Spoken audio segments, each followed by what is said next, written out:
less than an hour, aircraft from here will join others from around the world.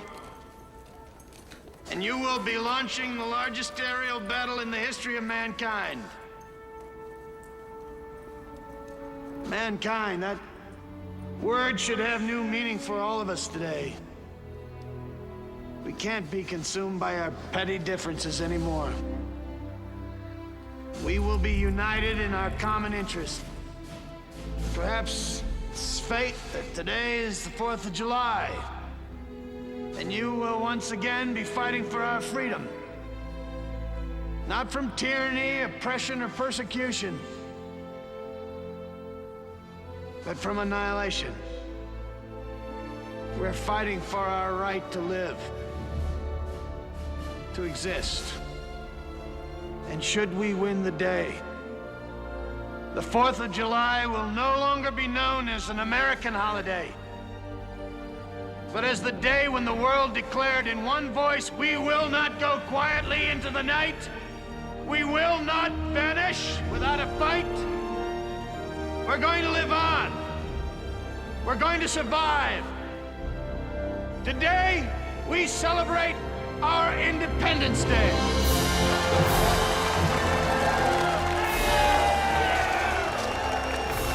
Hello and welcome to Big Dumb Movie, where we discuss a different Big Dumb movie every episode. I'm your host, Korey, and I'm here with my co-hosts, Alan. Hello. And Steve. Ahoy, hoy. Hello, fellas. Today we're reviewing Independence Day, which came out in 1996. It was directed by Roland Emmerich. And Dean Devlin, who's that, Steve? Is he the writer? Dean Devlin is a producer. He has directed stuff in the past.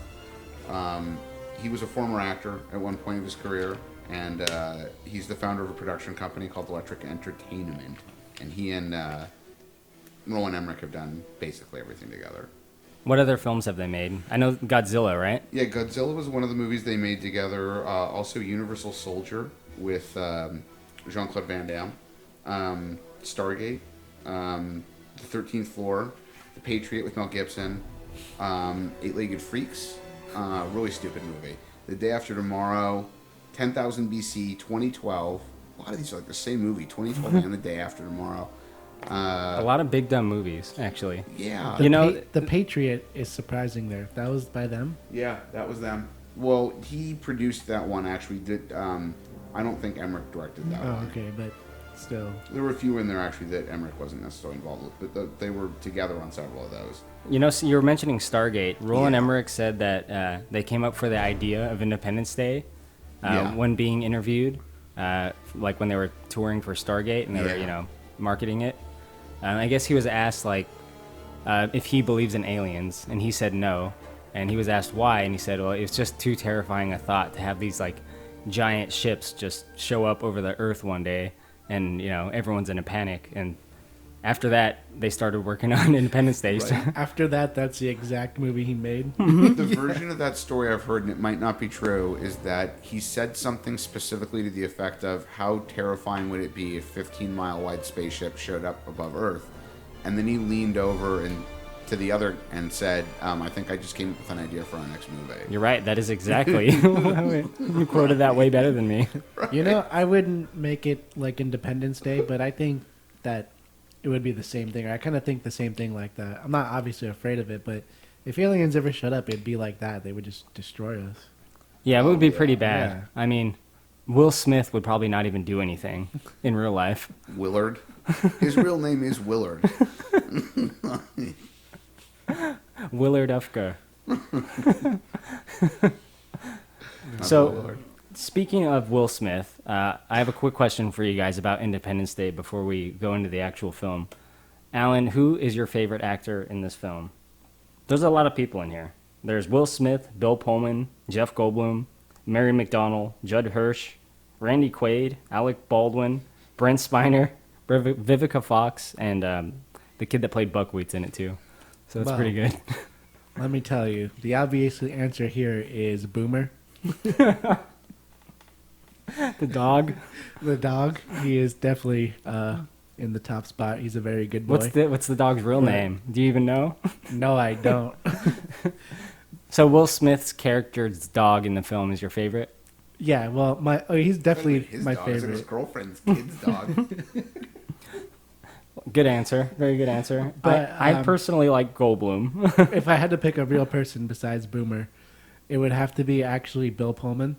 I didn't think his performance was obviously not the highlight of his career or that memorable, but for the movie, I felt like he pulled off his role pretty well, and I kind of liked his character the most throughout the movie. He's pretty good. Yeah. Like I mentioned, I like Goldblum. Steve, what about you? Oh man, I mean, Boomer would probably be at the top of my list though. But barring that, I'm gonna go with Goldblum. I mean, Goldblum's always my favorite. He's just so eccentric. What if you couldn't pick Goldblum? I couldn't pick Goldblum.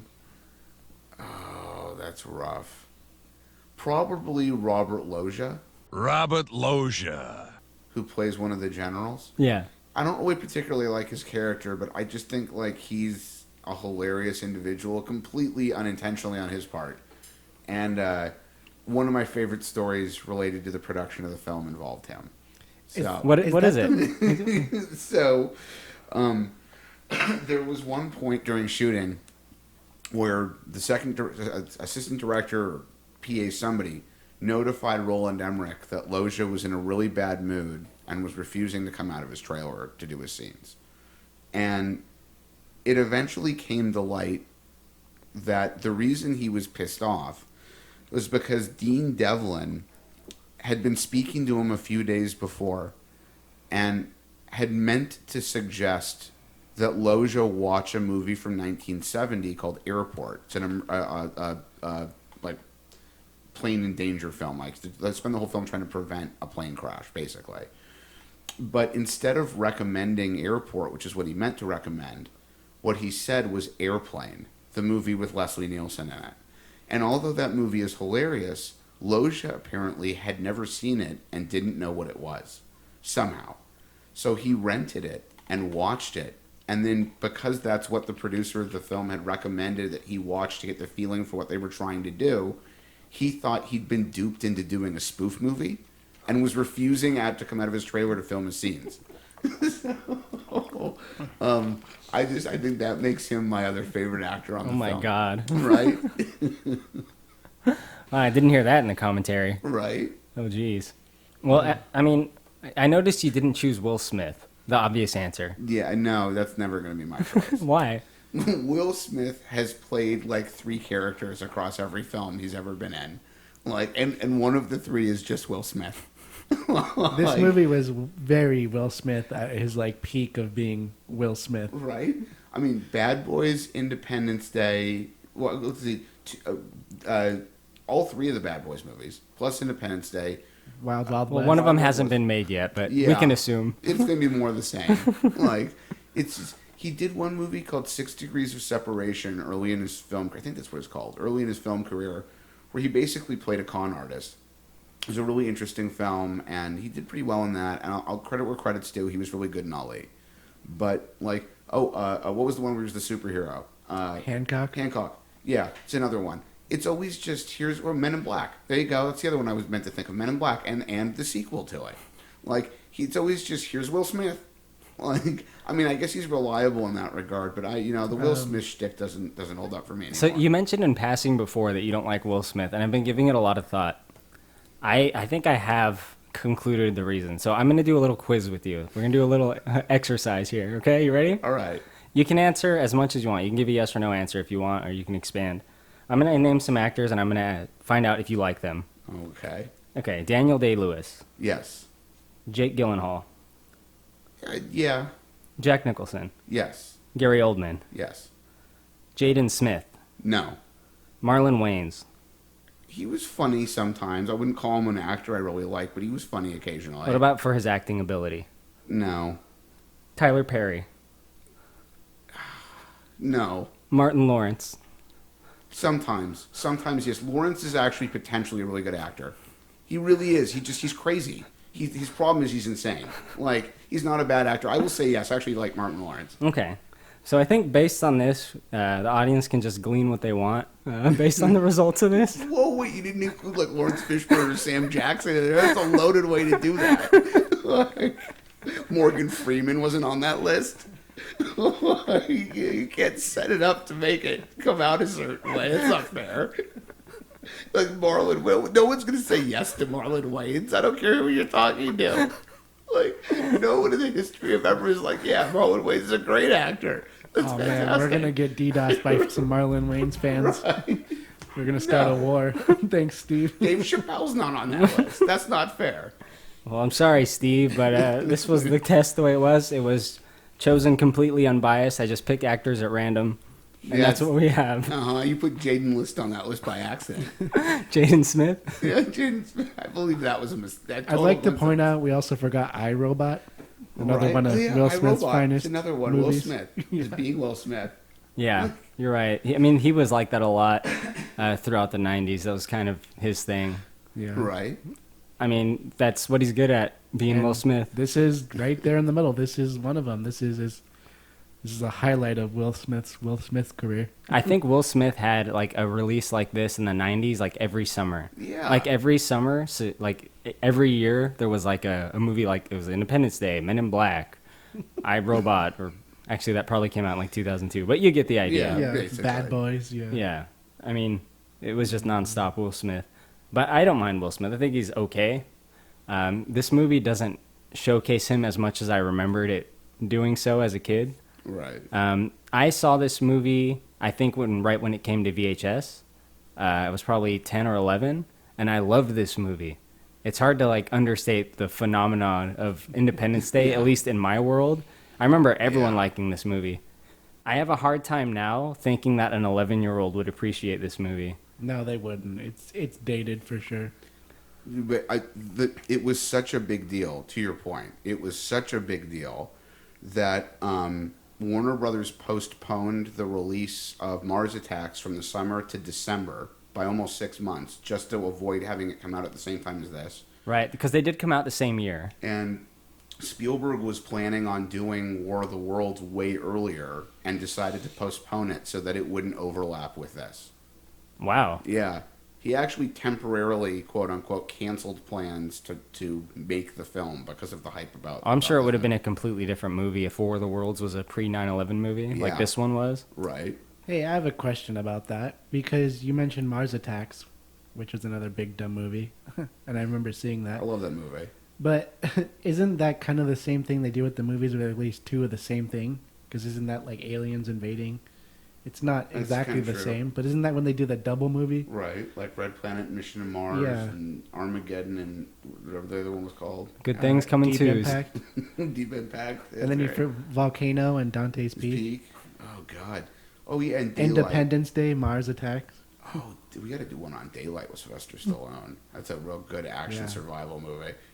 I don't know about that one. They're all trapped in a tunnel in New York, and he's got to like help figure out a way to get like all these people out and have to like dig through in other tunnels. It's crazy. I know of it, but I haven't seen it. Well, tell me your experience, Alan, with Independence Day. What's your history? Okay. I remember seeing it as a kid. I don't remember where I saw it. I honestly don't remember much of it. What I remember the most is like what you guys said of how big a deal it was. I just remember there was a lot of hype about it, and it was like that big summer blockbuster movie. And did it come out in the summer? Yes. Yeah, it was, of course. Yeah, that's what I remember it being, just like this huge, big summer blockbuster movie. But otherwise, I don't have much detail about it. Just to expand on what I said before I get to you, Steve, I had an Independence Day action figure. I sent the picture of like the one I had to Alan recently. Was it the alien with Yeah. the armor that opened up? Yeah, I it had was. 2 of those, so I keep the second one in the box. No way. Absolutely. You still have it? Yes, I do. Oh my god. So I had that as a kid, and it came with a floppy disk, and that was my first introduction to playing a game on a computer. Wow. Yeah. That's cool. I mean, other than Rodent's Revenge.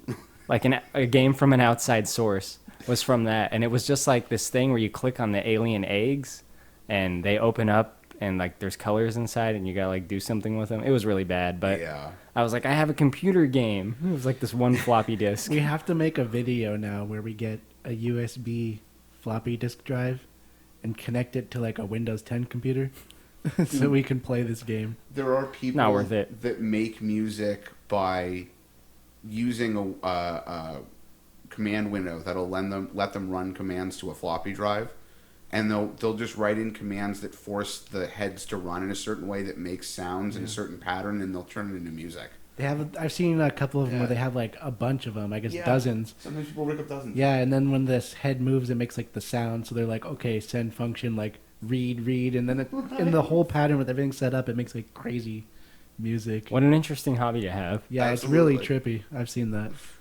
Well, But- Steve, what's your history? You got any good stories? My parents took me. There's a crossover with one another episode, which will rarely ever happen.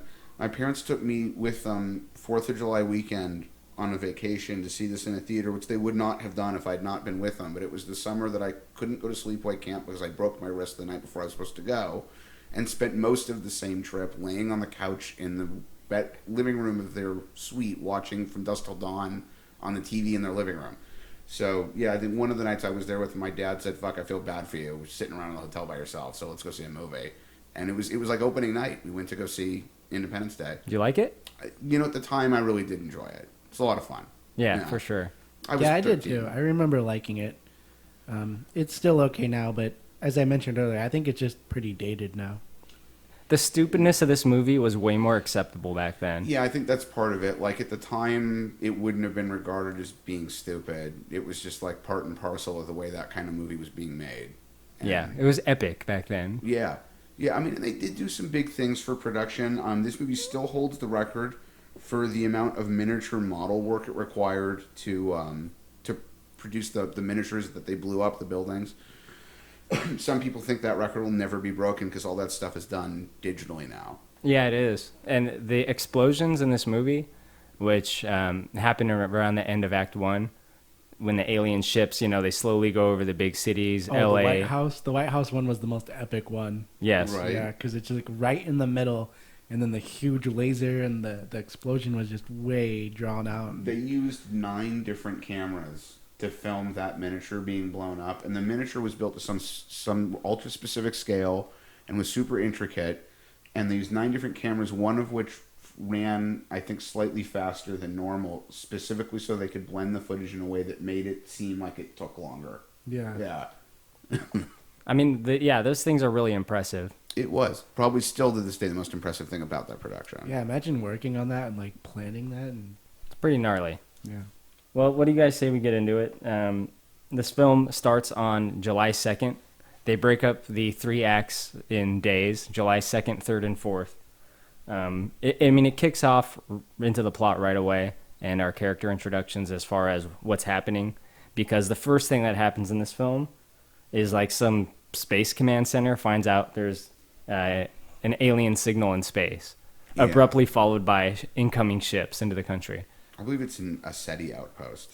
Oh yeah, I love that beginning because it's almost like the movie Contact. Right. It is like the movie Contact. Yeah. You know what? The director mentioned that it's like the movie Contact in the commentary. They have the guy, and he's supposed to be like the guy. He's playing mini golf, and he's like bored because nothing's happening, and then all of a sudden, so this sound comes in, and then he has to call his boss, like, "Sir, you have to hear this. You won't believe it." And he's like, holds up the phone to the speaker. You know that new signal you're looking for? Well, listen to this. Oh, this movie would have been much better for the presence of Marty McFly. So the one guy has to alert him, and then it just starts expanding from there throughout. It also reminds me of The Arrival. Not Arrival, Yeah. but The Arrival. You've Right. seen it, Steve, right? Yeah, absolutely. That's a good one, man. Yeah. Wait. I always conflate which one's which. That's the one with Charlie Sheen, right? Yeah. Yeah. Dude, I saw that in a theater with a friend of mine at the AMC in the Promenade Mall on Topanga when it was still a hot theater to go see stuff at. We were in the very top row, right below the projector window. The theater was virtually empty. We both got so bored halfway through, we were laid out sleeping across the seats. Oh, I like that movie. Right? Well, screw you, man. No, that's fine. Aliens manipulating small black holes makes tons of sense. I don't remember the plot at all, but I remember the feeling I had. I was liking it, okay? I don't have to explain myself to you. So July 2nd, we see the alien ships come in right away. Through a series of explosive scene transitions, we meet our main characters. I'd say there's 3, but there's kind of actually 4. Now, there's a lot of characters in this movie, but the 4 main ones is we got the President of the United States, who is Bill Pullman, who I used to always call Bill Paxton, by the way. Yes. Different guy. This We're all guy's gonna die. Yeah, if it was President Paxton, it'd be a completely different scenario. Everyone panic. So we got President Bill Pullman, who's like, he was like a former military guy, and you get the idea that he was elected because he was like this strong military presence, but it seems like the public is kind of disappointed in him because he seems kind of, they describe him as a wimp in the media. He was a former jet fighter. Yeah. Which you will find out comes in handy later. But he's supposed to have been like a fighter jet hero during the first Gulf War in 1991, and like there was virtually the air war was almost non-existent. I mean, the Iraqi Air Force did not. It was took like 3 days to take the whole thing out. They were done. So I don't know what that's the war he somehow became a hero in. He was like well, the one firefight. Right? Yeah. It's like because there were like 3 of those the whole war, and then their Air Force was done. So like, but okay. Maybe not exactly a fair fight. Right? Yeah, I mean, that's the thing. They were, I mean, come on. How are they going to fight back? That's not fair. I made a quick note before we get into the characters about, you mentioned it, the transitions. And my note makes it, the sound cuts, when they do the transitions, they make like a really weak gunshot sound almost. I don't know how to describe it, but they make like a really weak sound to make it seem more intense. And I don't know why, that just threw me off, or I didn't like that. It does catch your attention. You know, like these scene transitions, I don't think are supposed to draw your attention, but these ones do. It's like this. Like a loud camera shutter almost. It's like, yeah. And then it cuts to the next scene. Yeah. Yeah, pretty interesting. Who else we got other than Bill Pullman, Alan? Why don't you tell me about Jeff Goldblum? What's he about? Oh, Jeff Goldblum. Jeff Goldblum is like an IT technician in a cable newsroom. Broadcast technician. Satellite broadcast technician for like a news studio. And his dad, he's like supposed to be close to his dad, which is Judd Hirsch. But Jeff Goldblum's like this OCD kind of uptight. Well, I don't even know how to describe him. He's just like a weird dude almost. They make him seem kind of weird. He's pretty Goldblum-y, yeah, for sure. He, I guess, is like a kind of like an underachiever dude. Like he has like all this prestigious, like he went to MIT for a long time and he could be doing anything, but you know, he's just working for this like kind of, you know, mediocre company. He gets a lot of shit for not doing bigger things. And basically. He's supposed to be super smart or talented. Yeah, and they make that obvious pretty quick because while the whole world is discovering this signal, he also figures it out as well and more. Like he, not only does he detect the signal that everyone else detects, he detects an additional signal of the alien ships communicating with each other. I remember this line as a kid. They're using our own satellites against us. Mm-hmm. But I don't remember what it meant until I rewatched it. And that's how like the alien ships, they have to bounce their signal off of our satellites to get the, whatever, their communication signal around the planet. Yeah, and somehow Jeff Goldblum's the guy who figured this out. He's the only guy. And he has to race to Washington to warn everyone because no one else knows about this, but he figured it out. Yeah, I mean, these ships are like directly above like major monuments like the White House and stuff. And, you know, the government's immediate thought is we got to get the president out of here. But he's like, no, I gotta appear to be strong and not panic in front of the people. But here comes Jeff Goldblum like, no, you got to panic. I'm sorry. Well, you know, one of the things they start lacing in right away is that the presence of the alien ships and the signal they're broadcasting is interfering with television broadcasts. And when Goldblum's character first gets told about what's going on by Harvey Fierstein, they don't even know the ships are there yet. He just says we're having this weird problem with the broadcast and there's this extra data there that shouldn't be there.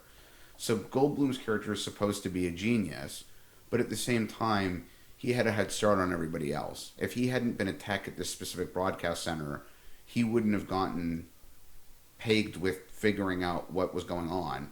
It was only because he already knew that there was extra data in their broadcast signal that he then went, well, what's that extra data? and figured out that they were counting down. That's a good point. He should have used that against people when they started giving him shit later on, like his ex-wife. Right. I'll accept that. When you put it like that, that makes slightly more sense. Right, because if you already know there's something extra there, you might go looking to see what's the extra. The thing is with this film, these are the points that are easily missed. Right. And I forgot about completely because no one really gives a shit about this.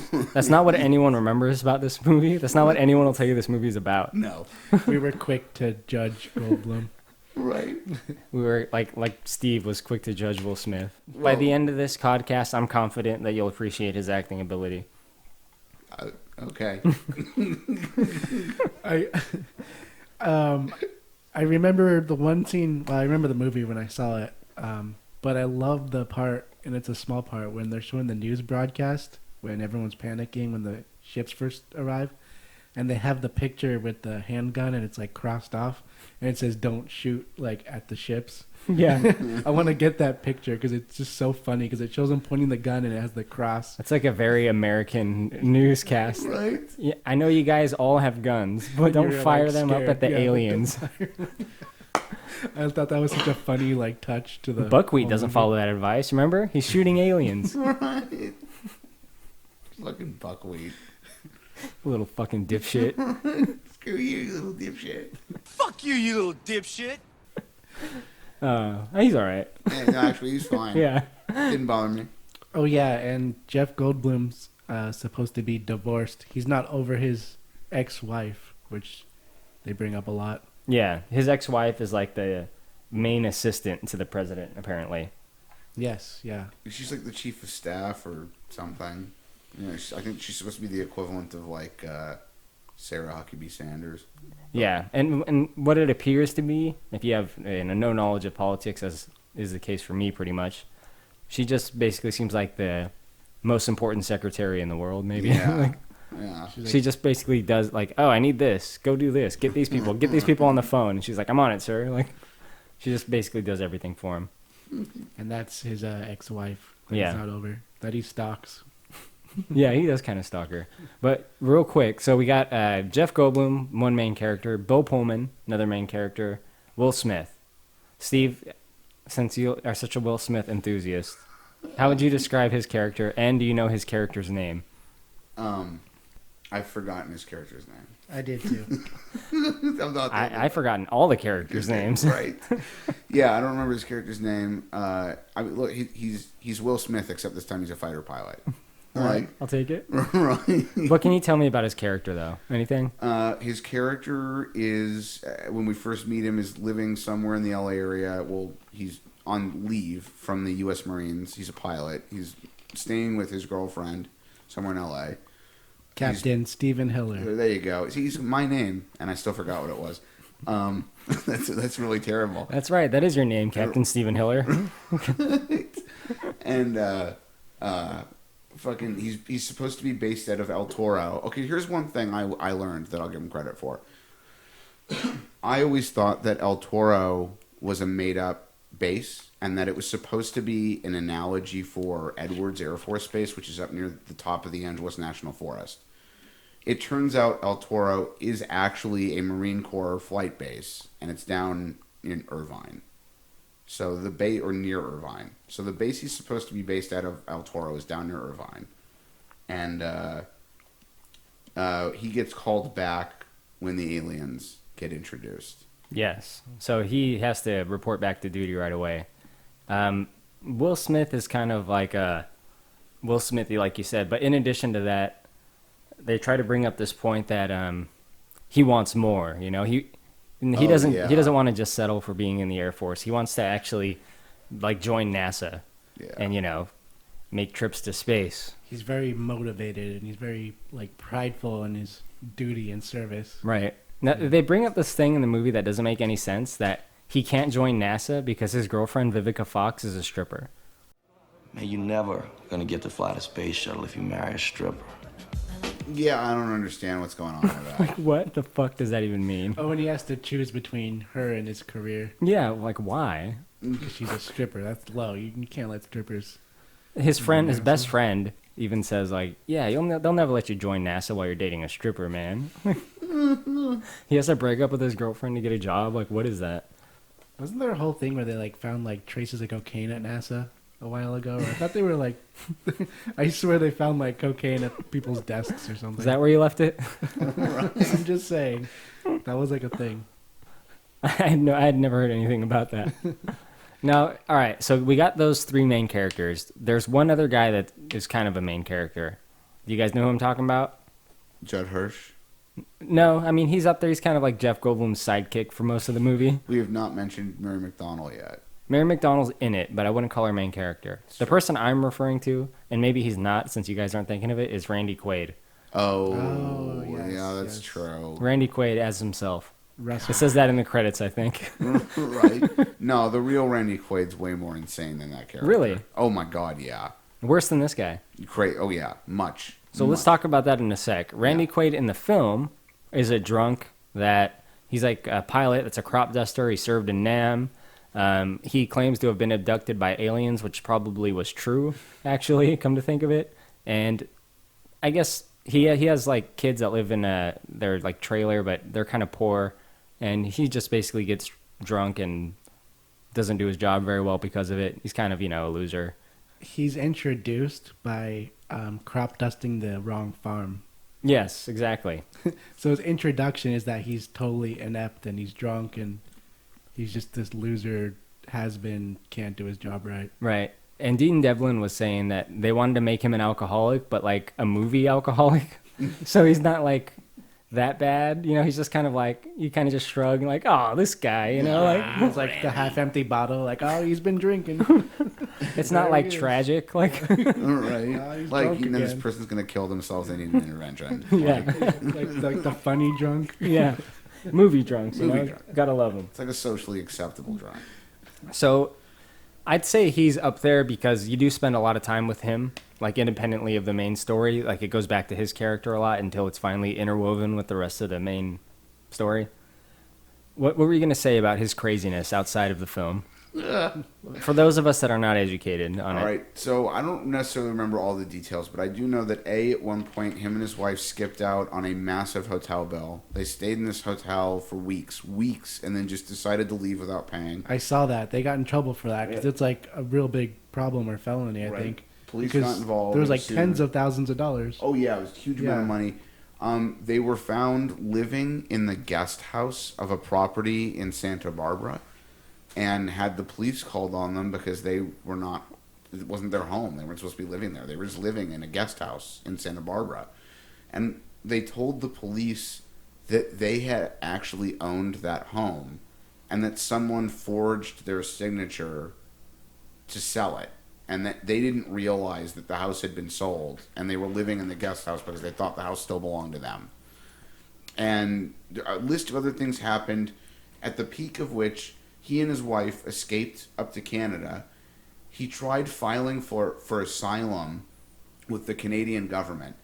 And when you apply for asylum, you have to have a significant reason. Like, there's a civil war happening in the country I came from. Your life is in imminent Well, danger. yeah, my life is in imminent danger. Like, the town I came from is controlled by a drug lord. I'd like to think he went to them and was like, I was abducted by aliens. It's not that far off. It's not that far off. He went to them and said he was applying for asylum because the film industry had a grudge against him and that they'd enlisted the help of a group of hired assassins that he calls the Star Killers, and that they were after him and attempting to murder him, and that he needed to escape to Canada in order to avoid being killed by them. He also claimed that these people were responsible for like killing Heath Ledger and like I think Joaquin Phoenix, or not River Phoenix, and a whole bunch of other people. So the dude is just batshit. I bet when he saw The Force Awakens and Starkiller Base, when they showed it destroy planets, he probably just lost his shit He's even like, further. oh, that's them. They're the Illuminati. They're telling everyone what they are. You don't even see it. Oh, he's one of those nutbags. Like, Can you imagine being that immigration officer or like the people working with him and just Right. like listening to this or having to like try to process this and then telling him no? Right. Like, who did he tell this to? Yeah, he had somebody working in the Canadian Ministry of Immigration, whatever they call Wherever, it, yeah. had to sit there and read over paperwork from Randy Quaid, claiming that he was looking for asylum from the United States because a bunch of studio assassins were trying to kill him for no reason. Like, So he's insane. They're like, well, I see that you were also in the movie Vacation, so granted.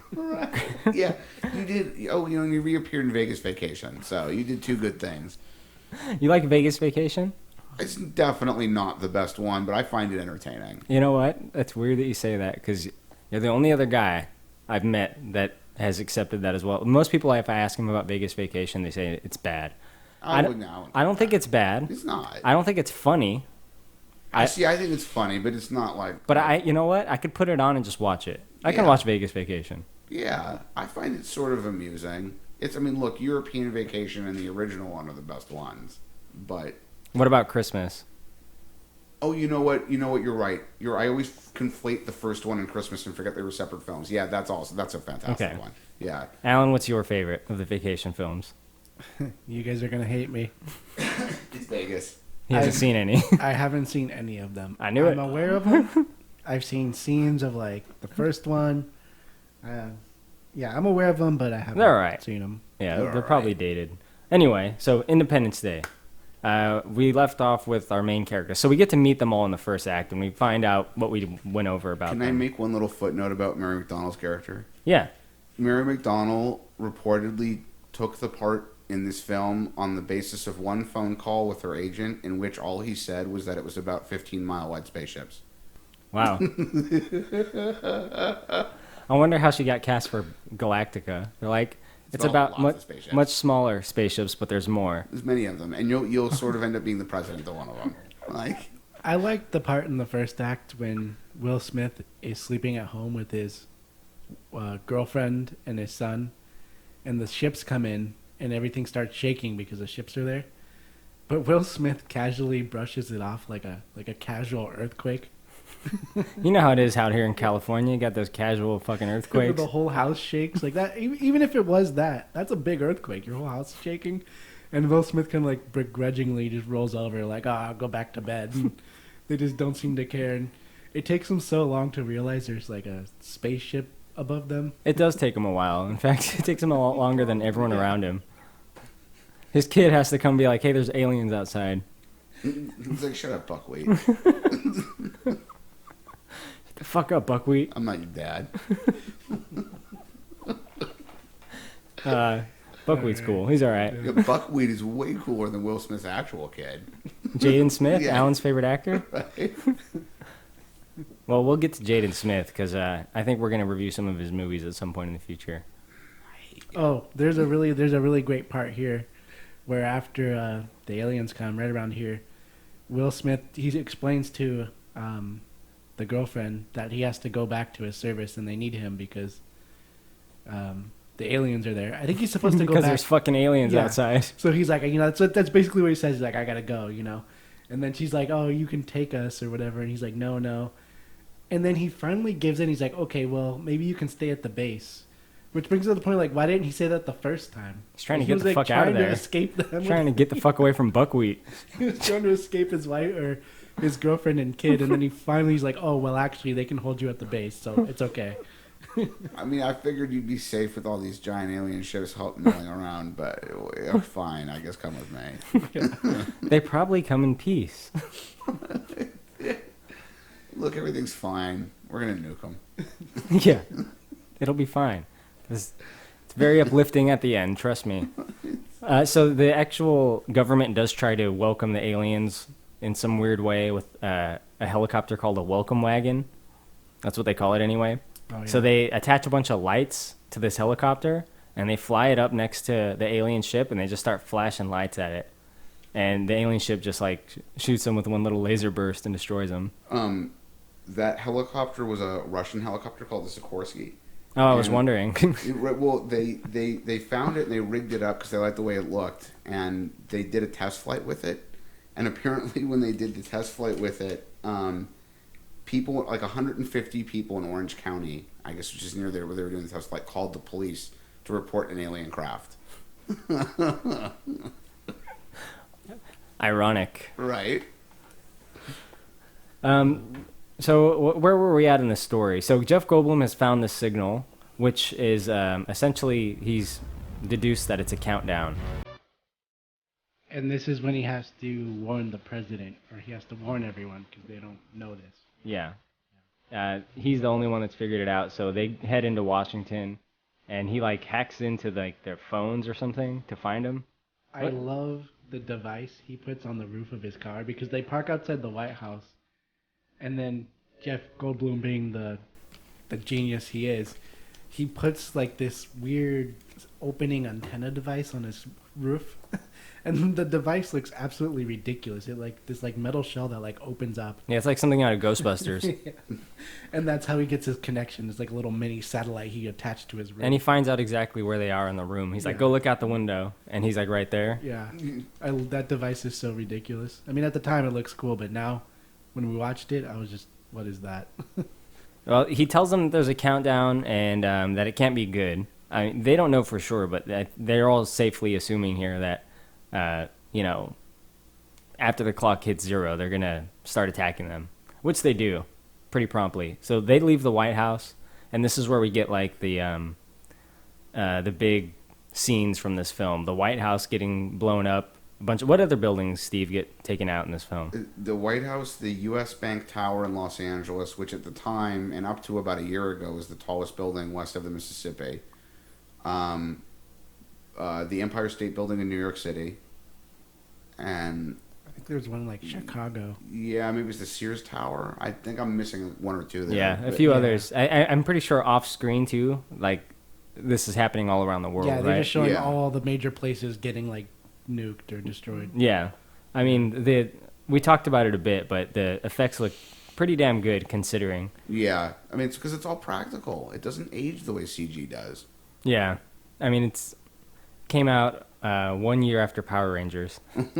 I will say, watching it recently right now, I thought that the effects did hold up pretty well. Yeah. Like, there's some other stuff I can complain about, but the explosions still looked good because, like you said, I guess practical just works for a while. Right. Yeah, and the blasts have like a pretty wide radius, so I think all of LA is taken out or something. Yeah. Yeah, they get most of LA. I think they get most of like Houston, a bunch of places. Yeah. And the vice president, who we never get to meet, dies off screen. Right. They say that they lost NORAD. What's NORAD about? NORAD is like the main hub for America's military defense network, basically. There's a lot of control and communications that goes through there, and it's buried at the base of a mountain, I believe in a range in Colorado, specifically to prevent it from being bombable. Like, it was put there on purpose so that if the U.S. ever gets strategically bombed or missile striked by another country, that NORAD would be effectively impossible to take out. So, I mean, obviously they're supposed to have these massive ships, these huge, powerful weapons, but they would have had to blast through a mountain into the ground in order to blow out NORAD. NORAD is crazy. I saw a documentary on it once, and out of the many things, one of the things I remember they showed is that the whole foundation, the whole base built into the mountain, has these huge, like absolutely huge, I don't even know how to describe it. Like, they look like they're a couple feet long, but they have these springs built into the base. So if there's an earthquake, if there happens to be an earthquake, the whole thing can move a foot in any direction. Yeah. So it won't like collapse or fuck up. They have these like crazy springs built into the foundation. It's all hardened against EMPs. I mean, it's insane. It really is meant to be able to continue to operate even if we get nuked. That sounds pretty badass. It is, dude. Well, it's guess crazy. what? It gets taken the fuck out by these aliens. Right? No match, baby. So we have just seen so far their offensive capabilities. Now it goes to July 3rd, next day, Act 2. In July 3rd, this is when things start getting a little more fun in the film. This is the Independence Day that most people remember. I mean, obviously the explosions, but like the fun aspect of the film. Right. I mean, there's a lot of tonal shifts that are, to be honest, quite abrupt and jarring in this film. Yeah. But it goes to fun. And by fun, I mean it's like Will Smith, and he's gathering up the troops, and he says he wants to whoop E.T.'s ass, which is really funny. I have to go back a scene because we forgot one of probably the best scene in the whole movie is when L.A. gets hit with the laser and his girlfriend's in the tunnel and they're trying to escape and the fire's like consuming everything and they're running through the tunnel and she hides in like this like corner pocket on the side And then everything's blowing up, and you see Boomer running dog. between the cars. Yeah. That's right. And at the last second, he jumps into like the little tunnel piece, and you see everything blowing up behind him. Yeah, he jumps to safety. That scene right there, where he's jumping and everything's exploding behind him, that looks terrible. That's dated. Yeah, you're I'm right. sorry. That part does look Yeah, bad. It looks bad. Just like it looks really. I mean, cheesy Roland as Emmerich said that jumping. the audiences were really happy about that scene as Yeah, well. I So love that scene. Yeah, because Boomer makes it. Mind everyone else that died, Boomer made it. So it's Boomer, fine. your favorite character? Yeah. Have you seen the Nostalgia Critic video about Independence Day? He has that meme, Boomer will live. Did Boomer make it out okay? Boomer will live. It's pretty funny. So Boomer lives in the best scene of the movie. Yeah. All right, good call. Yeah. So at this point, our country, and I assume others, decides to enlist their best Will Smith and strike back. So Will Smith and a bunch of other pilots, they go to, I guess, launch an attack on the alien ships. And this is where we find out that they have these shields around them. These very Star Trek-y shields. They fire missiles at them, and they fire anything at them. They're just immediately absorbed. Oh, like green, where it shows like the green glow when it hits the shield. It's like blue. I like that effect, actually. I Yeah. thought that was cool because you don't see it until a certain point, and it only affects a small area, so it doesn't show the whole shield. Yeah, it's like an invisible bubble Yeah. around it that you can only see if, you try to hit it with something. That effect was really good, I thought. It's kind of, though, the classic Star Trek shields is what it is, Yeah. Fair enough. So we have our big attack against the ship. Will Smith said he's going to whoop their ass, but they pretty much all get taken out. Will Smith ends up, flying against one other alien ship, in a kind of one-on-one through the mountains, and he ends up beating it by, what does he do, launches his parachute into, their window or something so the alien can't see, and then they crash. Yeah. Yeah, that's pretty good. Will Smith, he ejects out of his plane, and he goes to, capture the alien or whatever, and he punches it. He does, the Welcome to Earth line. Yeah. Ah! That's right! That's right! Get up! Get up! That's what you get! Look at you! Ship all banged up! Who's the man? Huh? Who's the man? Wait till I get another plane!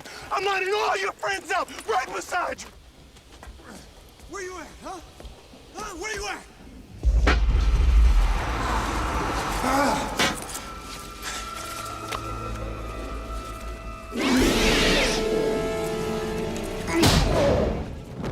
Welcome to Earth.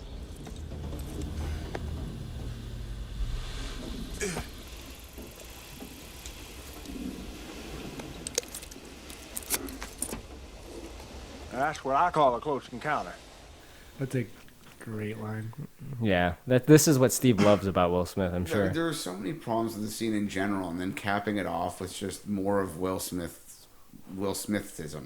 Yeah. I mean, and look, a big part of this battle is just a complete knockoff of the X-Wings getting to the Death Star for the first time at the end of Episode 4. Which is already a knockoff of other films. Oh, but- yeah, absolutely. Absolutely. Well, Lucas assembles from a lot of other movies, but yeah. I mean, there's this scene where they all have to pull up before they impact on the surface of the Death Star, and watch your 6, and I'll try to follow you, and then this guy got hit. Hobby, I've been hit. Right. I lost my gunner. They're all dropping off one by one. I was expecting somebody to talk about how their R2 unit was fried. Maybe we can splice that Red in. leader. But then, right? But then, Smith gets the alien to crash. He gets the hatch open on the ship and he punches the thing. It's wearing this incredibly heavy-duty alien armor. Yeah, they call it the biomechanical armor. Yeah. How... Are you telling me a human being can just punch this thing once through the armor and it's out? Yep. Will Smith is no mere Will human Smith, being. bro. Yeah, I mean, I guess that's Hancock. It was Hancock living a different life. Yeah, he was channeling his Hancock. Right? Well, There's you know another what's one. funny is because that alien gets taken to Area 51 later, and it wakes up while they're operating on it, and it starts taking out a bunch of scientists, and they Yeah. end up shooting it to take it out, but they should have just been like, get Will Smith in here, and he just punches it once, and he goes back down. Oh, man. That's probably my favorite scene in the whole movie. That's pretty good. It's a cool one. Let's talk about that in a minute, actually. We got the boomer thing. I don't know if we want to talk too much about this because Mary McDonnell's pretty underutilized. Yeah. She's the first lady, and she's out there with Vivica Fox and like a bunch of other random people that Survivors. survived somehow. Yeah. There's not a lot of them. There's like 2 trucks full of people that survived in LA apparently, and yeah, she gets rescued by Vivica Fox. Any thoughts on that? No, Nah. not really. No? It's supposed to show everything's like ruined, everything's charred, destroyed. Only a few people survived. But Will Smith's girlfriend and Buckwheat survived. And so Boomer. That's cool. Boomer. Boomer. Boomer. Boomer's really the big Who would you rather important have lived, Buckwheat or Boomer? Boomer.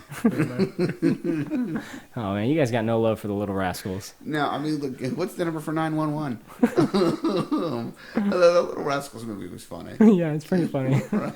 You know what? And I like that kid in it, actually. So, but yeah. Yeah, he's got $1, man. He did. Well, let's talk about the thing we want to talk about then, Area 51, because that comes up pretty shortly after. Yes. I mean, Will Smith drags the alien, literally drags it to Area 51. Will Smith puts it in the back of a truck because he meets the convoy of all the RV or the whole group that's like moving, Mm-hmm. and he has the alien, and that's when they show up to Area 51. They won't let him in, obviously. Did they ever explain why there's a massive convoy of RVs going to Area 51? They weren't going there; they were just going somewhere else. But And I they don't met know up where. with Will Smith. They were just like moving because I guess they wanted to be whatever outside reason. the cities. yeah. Yeah. So they meet up with Will Smith, and then he has the alien, and then they all go to Area 51, and they won't be let in. So Will Smith's answer is like, "Okay, look at this," and he shows them the alien, but then they let everybody else in as well. Yeah, they let every single person. Yeah. Dozens of RVs into one of the most classified military sites in the entire country. Not just Will Smith. they got and an the alien. Right. Like, let them all in, everyone. Let them in. Come on in, everybody. What if It's they were fun. like, "Well, an alien gets you and 20 friends in. And he like puts a point. After this point, no one else can Yeah. come in. If you have a ship, you could bring 200 people in. You only have one alien. We already have 3." So I want to make a footnote here again about Area 51. I think this is sort of interesting. Once they get in there's a command center. There's a huge computer system set up in the command center. It's an IBM computer system called the Combat Direction Central. They were built in 1954 to protect the U.S. from a Soviet bomber attack. It was the largest and heaviest computer system ever built. It weighed 6,000 tons and took up an entire floor of a bomb-proof blockhouse. And the studio had pieces of a decommissioned system that had been used in a couple of other movies during the 60s and 70s, and they assembled those and used them as the command center components in the in Area 51 to give it a kind of like 50s feel. So that's what we see. Is what we see. Wow, Yeah. that's pretty cool. It's cool. I think Area 51 has some of the best moments because, Oh yeah. well, most notably because we get to meet Lieutenant Commander Data. Yes. Brent Spiner. My Brent favorite. Spiner, I'm sure no one remembers his character name, so let's just call him Brent Spiner. Yeah, it's some kind of weird name. It's like Doctor, right? That's his name? It's brackish something. Who cares? So, Brent Spiner, how would you describe him, Steve, as the lead Area 51 scientist guy? He's clearly spent too much time in sub-basements of government buildings dissecting aliens. Like, he's got this wispy gray hair, and he's clearly a little off his rocker. I mean, he's not dangerous, but he's just like, he's nutty about all this alien shit. And he's pretty enthusiastic that at the prospect of there being more alien shit. He takes them in to a room where they're storing the bodies of the aliens that's just supposedly crashed in Roswell, and shows them a ship that they captured at the same time. That's one of my favorite parts of the movie. When The he ship shows reveal? them, yeah, the ship reveal and the alien bodies floating in the tanks. I loved that effect the first time I saw it. I still think it's cool. It's just kind of, I mean, I've always been weirdly obsessed with like the whole idea of like alien freak shows and stuff. It seems weird to me, but like that's Yeah, like in the tube, and it's like half of them are like weird looking. right. Yeah, they're kind of like mutilated, and like, you know, you can tell they're trying to preserve them, but they're deteriorating. Right, you know, and that was a really creepy moment. There's a similar scene to that in Alien Resurrection. It's my favorite part of that movie. Oh yeah, that's a crazy part. Right. But yeah, it's pretty weird. It's pretty weird stuff. And the surgery part is pretty awesome. With the armor folds open at the face, and they get to the little alien guy inside. They wanted the alien bodies, to look slimy, and they used KY jelly on them to do it. They literally bought hundreds of pounds of KY jelly for the production of this film so they could slather the alien props. They couldn't just use Vaseline. I know, I guess not. They were like, no, only KY looks right. And maybe Roland Emmerich just had a bunch of that. Right? And when they were filming the desert scenes where Will Smith gets into the ship, they had to do multiple takes, and the alien kept drying out because it was too hot outside. So some probably production assistant had to have like huge jars of KY. He just kept slathering this puppet in. Jelly the alien, you know? Yeah, go slather. Can you imagine Roland Emmerich, the German accent? He's like, go slather the alien. It needs more jelly. Needs more KY. He's looking dry. We gotta get that guy on the podcast. Like, whose job was that? Yeah, it's on someone's resume. Yeah. Someone will reach out and find the production assistant who was responsible for slathering the alien props with KY on Independence Day. That man is out there. Right, somewhere. Sir, if you ever hear this, I will pay you to come on the show. Write in bigdumbmovie@gmail.com. I'm sure we'll be hearing from you. Right. Maybe from your lawyers. So, and we got Area 51. That surgical scene you said is pretty cool. During that whole moment, there's a big thing that happens with the alien kind of wakes up while they're performing surgery, and it takes out all the scientists, and it's trapped in like this room that's, it has glass walls, and the president's on the other side of the glass, and the aliens, they don't have mouths, like Brent Spiner describes. They don't communicate verbally. So he assumes that they have some sort of telepathy. So the alien is communicating through Brent Spiner, who is basically strangling and holding him up against the glass, and has a conversation with the president.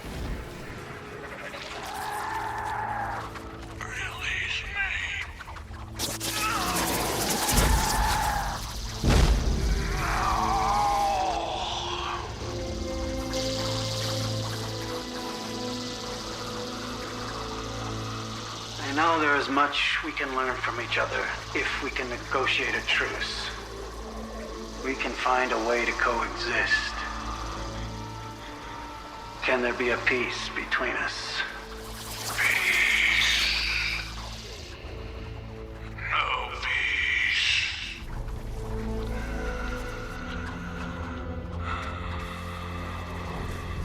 What is it you want us to do?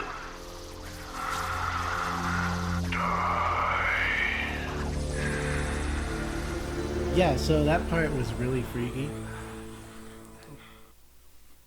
Do you have any more to add? No, I thought you were cutting. I thought you were cutting a sound clip in there. That's the quote that's gonna go on the YouTube video. I thought you were editing a sound clip because we paused. Yeah, you're right. I should. I have, is what I should say. Oh. I have. I put it in there a few minutes ago. But he's talking. He's talking to the alien, and the alien's like, "Let me out," and he's basically says like, "Oh, there's no peace, and we're gonna destroy you," and it's really grim. He's like, "Yeah, you guys are screwed." Yeah, the president actually gets some extra info too. He like, for some reason, the plan that the aliens have is revealed to him in that conversation. That these aliens, they just go from planet to planet, they wipe out all the natives, and they consume all the natural resources on the planet, and Earth is next. That's when he decides to use nukes, which is not a good idea, but he decides to do it. All the missiles you've shot at this thing up till now have literally either impacted on the surface or bounced off of it. Like, now you want to do that with nukes so they'll fall down onto the cities below. Like, you're just irradiating huge American cities. Then they do. They do at least one nuke, right? Is it just one? I think it's just the one that gets off. Yeah. Did they say where that was? That might have been the Houston one. But Oh my God, how funny. Nuke Houston, it's fine. Well, if you're going to sacrifice an American city, sorry, Houston, but you're on the list. before they nuke Houston, one of my favorite scenes, or probably my actual favorite scene in the movie, is in the base when they're talking to the alien, and then the president asks him if the glass is bulletproof. And the guy's like, "No, sir," and you could tell he's like ready, and then they just fucking unload on this thing. Yeah, Adam Baldwin. Yeah. I love when he asks me, he's like, "Is it bulletproof?" "No, sir." He's ready to go, that guy. Yeah, dude. This alien is in a gigantic 8-foot-tall, multi-tentacled armored suit. Looks like it weighs 500 pounds. Why didn't it just fucking break the window itself? Straight out of a hentai picture, this guy. Oh, God, yeah. I mean, if you're into Squid Girls, this thing probably gets you off. Yeah, for sure. Like, I just love when they shoot that thing and they just unload into it. Is that glass bulletproof? No, sir.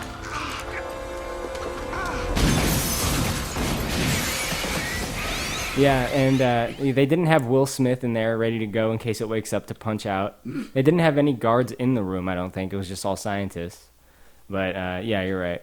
Yeah, I think sure. there should have been a scene where Will Smith tried to go hand to hand with it a second time while it wasn't trapped in the ship, and it just like dismembered him. Just like annihilated him. Right. Welcome to Mars. Right. That'd been good, yeah. After they try to nuke the ships, the president's like Secretary of Defense is like, "Let's try again. We might have better luck." I love that part. Yeah, a third time he's like, "No, we need to try again." What the fuck is wrong with you I people? love that. We might have better luck. Like, what kind of luck could you possibly have? Like, sending another nuke? Like you might just get lucky and what? Like, how would you get lucky? Like, you fucking win the lottery? Like, on the way? Like, Maybe they've decided to take their shields down for no For reason. like that split second or something. oh yeah, we maybe they might have get some lucky. like bumbling alien working the controls that day. He's like, came in late for work and he forgot to turn on the shields. Like, Oh, looks like it's our lucky day. Zebos, you turn the shields on? Yeah, totally. And then the missile comes in. he's like hungover drinking coffee at his desk. Like, oh fuck. Last night was crazy. We don't need the shields. We blew those things up. They're all dead, right? Next big thing that happens is Will Smith. He steals a helicopter from Area 51, and he finds Vivica Fox and the First Lady immediately. Oh, yeah. That's cool how you can just steal it. I heard the director defend that scene. He said that the reason that he was able to find him so quickly is because they had said to meet at the base, so he just Yeah. went to the base and found her. Yeah, she went to El Toro with the president's wife, looking to see if they could find Will Smith, not knowing the base had been destroyed. Yeah. And Will Smith found out it had been destroyed from Robert Loggia's character a few moments before. Oh, and then Robert she has to tell Loggia. she has to tell the first lady and- she's a stripper. Somebody else has to remember that scene. Yeah. Anyway, so yeah, that happens and she dies, right? The First Lady, she doesn't make it. Yeah, she's Yeah, in the she just hospital when they rescue her. They reunite briefly, but then she's in the hospital, or not a hospital, but they have like a makeshift. She's thing. in Area 51 on the bed, yeah. And I guess she has like internal bleeding or hemorrhaging or something, or she's there. She's not gonna make it. Yeah, she's like too injured.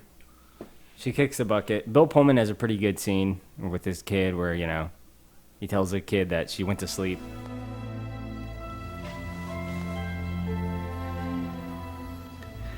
Is Mommy sleeping now? Yeah. Mommy's sleeping.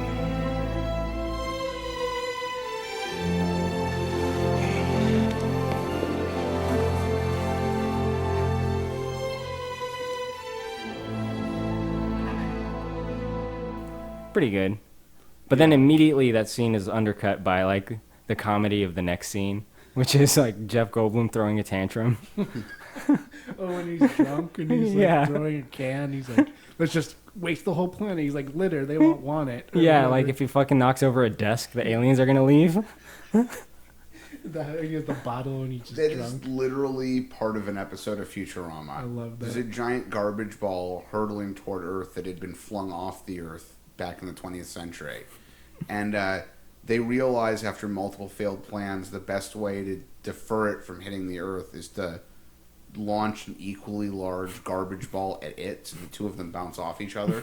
So they start telling everyone in New York not to recycle anything and to just throw everything in the street so they've got garbage to use. But nobody knows how to do it because garbage has been like banned. Everyone recycles. Yeah, everyone So recycles in the year Fry's 3000. the only one who knows how to do it, and he's like telling people how to litter and make garbage. Oh my I'm sure you god. had a litter like it's the Yeah. 20th century. That show is amazing. It's just Yeah. fantastic.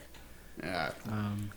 But yeah, Jeff Goldblum, I just love how he's drunk and just rambling and pissed off. Yeah. That guy's been through some shit, man. He was a fly at one point in his life. He was a fly. He's gone through a lot of bullshit, man. Right, he barely got out of that dinosaur park with his life. Right? Dude, God, where did he use it? I think it's in the scene where one of the scenes where he's in the car with his father, and he's telling his father to go faster. Oh, no. It's at the end when they're leaving the alien mothership. That's right. So he repeats the line from Jurassic Park from the Jeep. Yeah. Must go faster. Must go faster, yeah. So funny. I was like feeling a real sense of familiarity while that scene was going on, and that's why, yeah. So now we're on the 4th of July, where, Jeff Goldblum is having his tantrum, but he realizes through a conversation with his dad that the solution is to give the aliens a virus. I guess it's because he has access somehow to their signal that they're sending. I don't really know. He's Whatever. figured out how to monitor their signal. This part can't be defended. I'm sorry. I mean, no, well, not this exact part. I was going to try, but you know what? Fuck it. No. The whole thing with the virus, I mean, in the most movie sense, okay, fine, everyone gets it. Oh, it's a virus. It breaks their computers. But how is Jeff Goldblum going to get a virus into an alien computer? How does he USB get stick. that uplink? Yeah, USB stick. Oh, these aliens are using USB. No, Who he knows sends what them. the fuck they're using. He sends them an email. That's what I mean. Hello, my name is Kamal. How could he I am a possibly prince. know any kind of communication protocol with these aliens? He offers them 100,000 space bucks if they click a link and just fill in their. What, he has, If you their would phone kindly number? loan me $57,000 American, I will wire you back $1.4 million as a thank you. What kind of code or virus could he possibly write that somehow communicates with the alien mothership? This makes no sense on any technical level. Mad Magazine ran a spoof of the movie a few months after it came out, and in their spoof, what they were uploading was Windows 95, because it still at the time had such a reputation for crashes and compatibility issues. They're just like, yeah, it's Windows 95, it's gonna crash the whole system.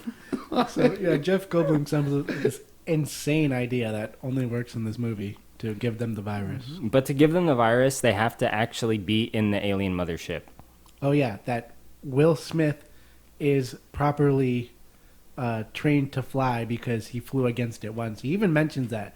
He's like, "Oh, how do you know how to fly?" He's like, "I outmaneuvered one once." It's not impossible. I used to get womp rats and Will Smith outmaneuvered Yeah, this he one used to once. bullseye womp rats back in his day. right. And he's like an expert on the ship. He knows They're everything not much about bigger it. than 3 meters. So they form the team. It's Will Smith who can fly the plane, and Jeff Goldblum's gonna do the virus thing. Yeah, Jeff Goldblum's going to provide the comedy. He's like, Will Smith has the cigars. I mean, well, in this, I guess I'm skipping a little bit here, but another element of it that makes no sense is that so they've got to get up to the mothership to plant the virus, God knows how, into its computer system, but clearly, I mean, this is an ultra advanced species. All of the ships are linked both to each other and to the mothership. So when they fly back up there, it goes on autopilot the moment it re-enters the mothership and starts flying itself to a dock. The aliens working the control booth, and there obviously are some because we see them, the aliens working the control booth would have noticed this ship coming back unexpectedly. Why did it come back? If you worked at a human military base in the Air Force or the Marines where there were jets, and a bunch of them were supposed to be out fighting or on patrol, and one of them came back hours early, completely unannounced. And it was from the 60s. Right? Yeah, right. You ask them to identify yourself. Right. But yeah, brand new plane, it's from your squadron, but you're going to why the hell are you back? Somebody's going to want, you're 2 hours early. What the hell are you doing here? It's just weird that they'd be able to, sneak back into the plane, and the other aliens are like, oh, I guess that guy's back. The best part is not only that, to go on Steve's point, it's exactly it. They somehow make it back through all the things and no one says anything. But they have a window and they're scared of being seen. So he has to put up the window protector, and then their solution is to literally hide behind the seats so they won't be seen. That's their plan. They're like, oh, let's get behind the seats. After they've already been seen. Yeah, after they've already been seen. They just go around to the back. That's their whole plan, is to hide behind the seats. Pretty solid plan. And Right. smoke cigars. This is where they smoke a cigar, too. They have enough time to, smoke a cigar and chit chat. Well, they do upload the virus successfully. Yeah. And the whole point of the virus, I don't even know if we mentioned, is to remove the shields. Yeah. So I don't even think that's still a guaranteed win. If the alien ships don't have their shields, then you can fire on them, sure, but are you going to win? Right, I would think in that case they'd still eventually just win through being more advanced and more powerful than what we were fighting with. Right. It's real strange. I mean, we got a secret weapon, though, what we haven't talked about. So I'm going to get to him in a minute. So they upload the virus, the alien shield goes down. Now the president and company, they start like an attack force. So they gather up all the remaining soldiers. The president himself volunteers because he used to be a pilot. Yeah, he actually gets in a cockpit. Yeah, he's like, I gotta be up there with them. He gives the big speech. Oh, the speech. He gives the big speech before they all take off. There's two things worth knowing about this speech. Number one, they filmed it in the same hangar where the Enola Gay was kept. The Enola Gay, if you don't know, is the plane that dropped the atomic bombs on Hiroshima and Nagasaki during World War II. Secondly, they added lines to the end of that speech that were not originally in the script, specifically to get Pullman to use the term Independence Day. And they did it because another studio, I think Warner or someone, actually had the rights to Universal or Independence Day as a movie title. And it turned into a legal battle. And if the studio trying to get the name can say, it was taken from dialogue in the film, it makes their case way stronger. And Emmerich and Devlin did not want the studio to avoid they really wanted the name Independence Day. And they were concerned that if they didn't do something that forced the studio to go get the name, that the studio would say, no, the legal fight's going to cost too much, call it something else. Yeah. So, yeah. That is pretty interesting. So, that is. So that famous speech that, is kind of a big part of this movie, the last part where he says, today we celebrate our Independence Day, that was just kind of added on later. Yeah. Pretty good. Right. Yeah, so this is their final stand. This is where they make their final stand. They start enlisting the help of random people who have flight experience, and Randy Quaid is one of them. Total randos. Total rando Quaids. Rando. So they enlist Randy Quaid, and while they're going through the volunteers, they're like, so tell us a little bit about yourself. And he's like, I was in Vietnam. Ever since then, I've really been crop dusting, and that's pretty much it. He's also clearly drunk off his ass. He's slurring and can barely stand. It's like... Well, that's just how he showed up to set that day. Yeah. Well, I mean, yeah, that's probably true. Well, put on some makeup and just get him on there. Yeah, maybe, you know what? Maybe that's why they're so willing to ignore it in that scene, because they were trying to pretend like he wasn't really... Randy Quaid was just drunk, and the rest of them were trying to pretend he wasn't. Here's one thing that bugs me. So he says, and as a side note, I was abducted by aliens once, and I'm really glad that I have this chance to get revenge. And Adam Baldwin and his helper look at each other like, this guy's crazy. Motherfucker, there's aliens in the sky right now. The whole reason you're there at that moment is to discuss fighting the aliens. Are you not aware of what's happening? And they think he's crazy. Yeah. I think maybe the letting go of the crazy bit has got to be happening here. It might be time to start listening to people with alien stories. There's a 15-mile wide ship hovering over Earth. Have you noticed? Already tried to attack. Yeah, multiple times unsuccessfully. You're talking about fighting it right now. That's the purpose of this meeting. Okay. Aliens, get the fuck out of here, bro. What are you talking about? We gotta go fight these aliens, extraterrestrials. Yeah. Next, you're gonna tell me people put corn kernels in the microwave. Fuck. So we got our big fight now. America, being the America that we are, we inform the rest of the world that we've figured out the solution. And it's kind of funny how they make it seem like every other country is just waiting for America to figure out the way to fix this problem. It shows the other countries and they have their telegrams and they're getting the signal. They're like, oh look, the Americans. They're we finally gotten word from America. America did it. I don't want to interject any political stuff, but I make note of the fact that there's at least one country in the Middle East where this movie cannot be shown. And the reason why is because during that scene, there's a part where you see Iraqi and Israeli military forces joining together to fight the aliens together.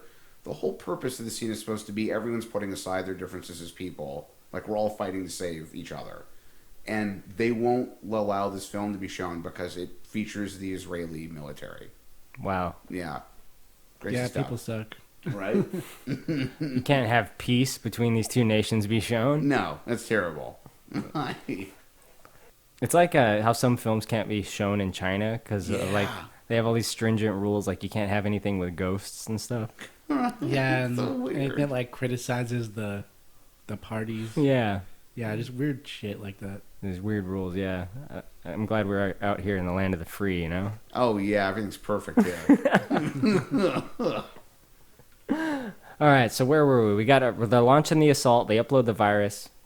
Doesn't work at first, of course, for no explained reason, but then it works suddenly. So they fire a missile at one of the big ships, and it doesn't do anything. But then they fire again, and it works. So then they basically have a dogfight, you know, in the air, alien ships versus our jets. But it's clear that we're not going to win because they still have their massive ship, and it still has the big gun, which they're about to fire on us. But like I mentioned, we got a secret weapon. Yep. And that's Franco himself.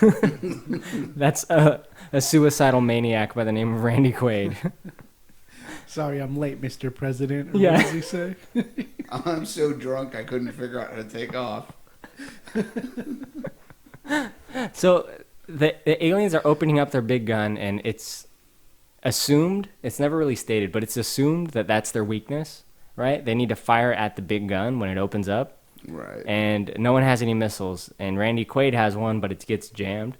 So he just kamikazes his way up right as it's about to fire. Really good timing, actually, because as soon as it fires, he touches it, and it detonates backwards. It blows up the rest of their huge ship.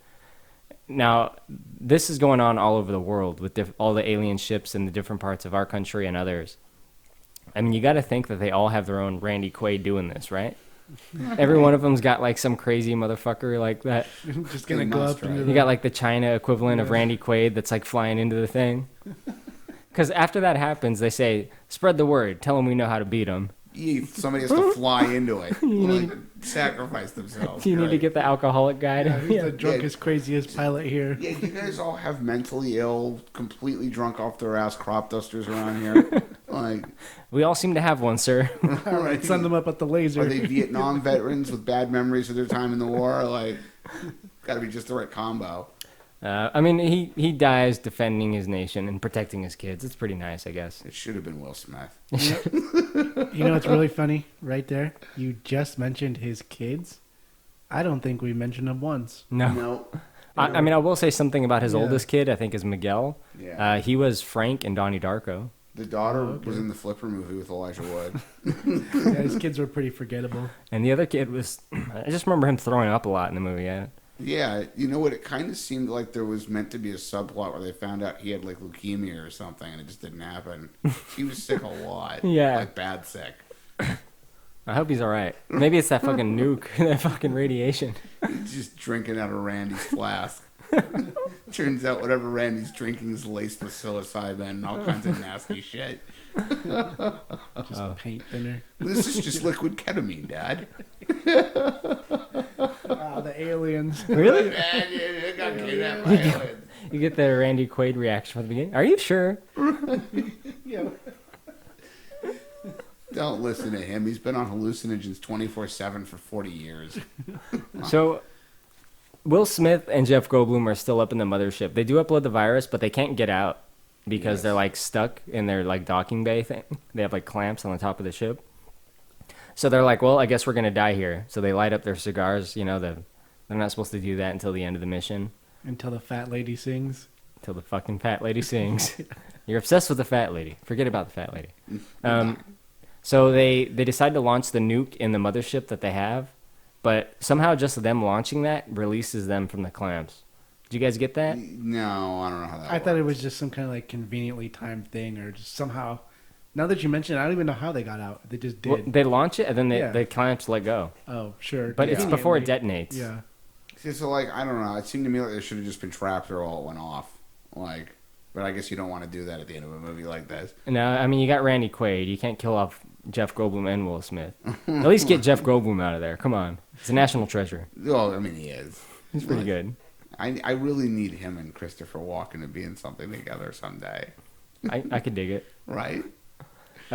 So yeah, they get out of there basically. They're chased out by alien ships, but they make it out. They get through the door as it's closing at the last minute. There's another Star Wars related thing. It's like in Empire. Oh, yeah. When they're in the space slug's mouth, and they get out like right before it closes. It looks like it's closed, but they get out like the smallest sliver. Yeah, it looks like it's already second. like done. Yeah, but they just make it out. Just like in Empire Strikes Back Yeah. too, actually. It'd be funny if the alien ship tries to take a bite at him as And it's then- getting away. As they escape, the whole thing behind them explodes, and it's like a huge supernova explosion. Yeah, it's massive. Yeah.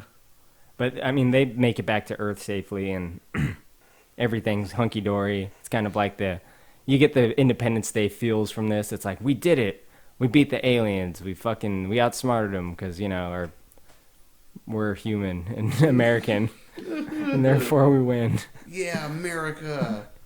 It's pretty much that. I mean, it's called Independence Day. Right. And Boomer's in one of the last scenes when it shows him reuniting Will Smith and his girlfriend, and it shows him driving in the truck. Boomer's in the truck there.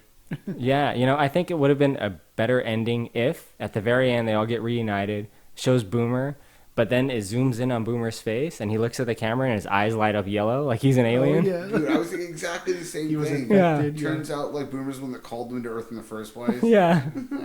He's been gathering data on the humans. Boomer's revenge. It's so weird that, like, Will Smith's girlfriend's had Boomer since 1970 and he hasn't aged at all. Right? Yeah.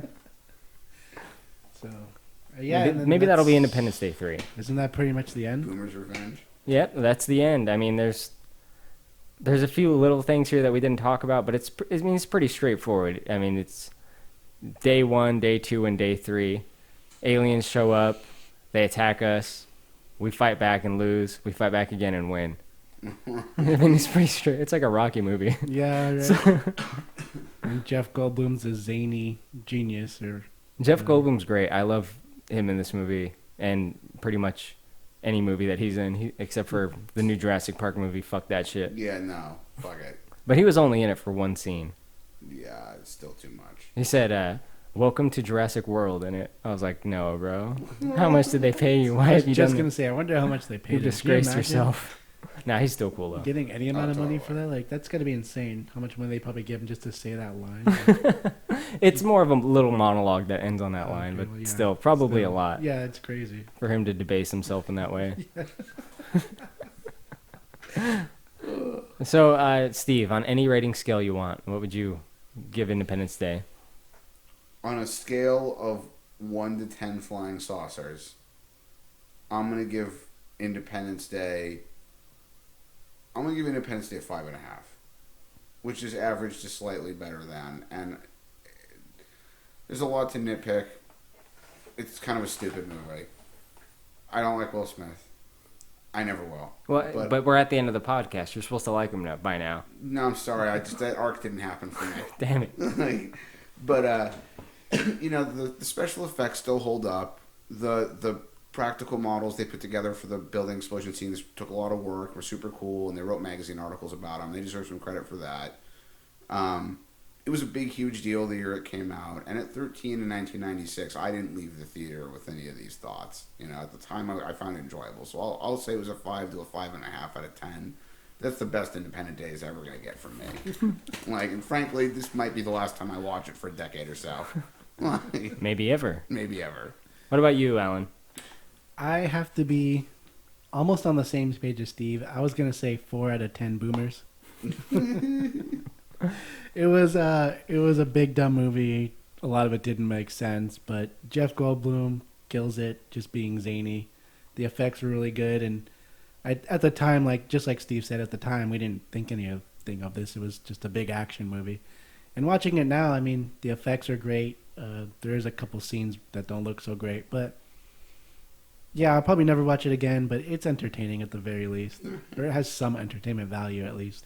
Yeah, And I mean, Boomer. I'm kind of on the same page as you guys. Right.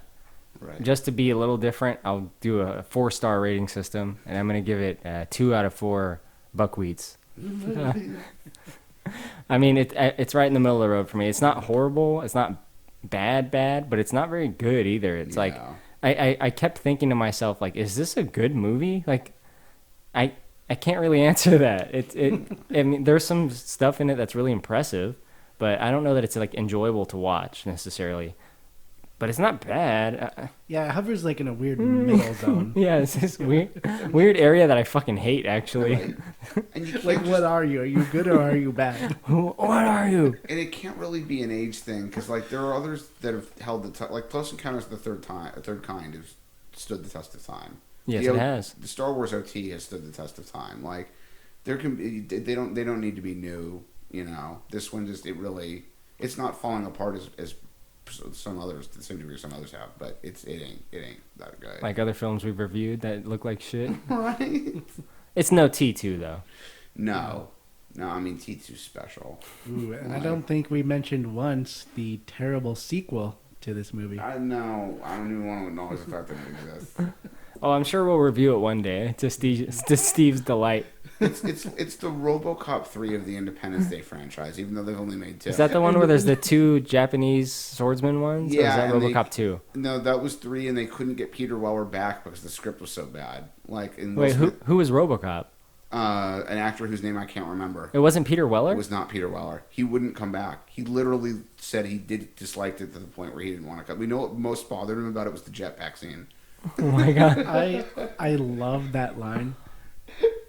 Independence Day 2 makes it looks like RoboCop 3. What did you say with RoboCop 3? It's the RoboCop 3 of the Independence Day universe. Even though they it's the couldn't- second one. Right, even the second one because they couldn't get the star back. Like, they couldn't get Will Smith back. No, they couldn't. They got some other guy. And Yeah. it's funny, though, because they brought Brent Spiner back, who was Yeah, clearly dead in this movie. And there's, with no explanation, it's like, hey, remember when I was dead? Not really. In the commentary, Roland Emmerich, when it shows Brent Spiner very clearly dead with his eyes like open and he's just there dead, not breathing. Right. He's like, oh, he's not dead, he's in a coma. In the Oh, so they commentary. use him later. You already knew. Such bullshit. I was like, you fucking piece of shit. Right? Fuck you. Man, he really likes him. Then imagine he's like hooking him up. Hey, I got a future job for you. Your character didn't really die. No, he's just unconscious.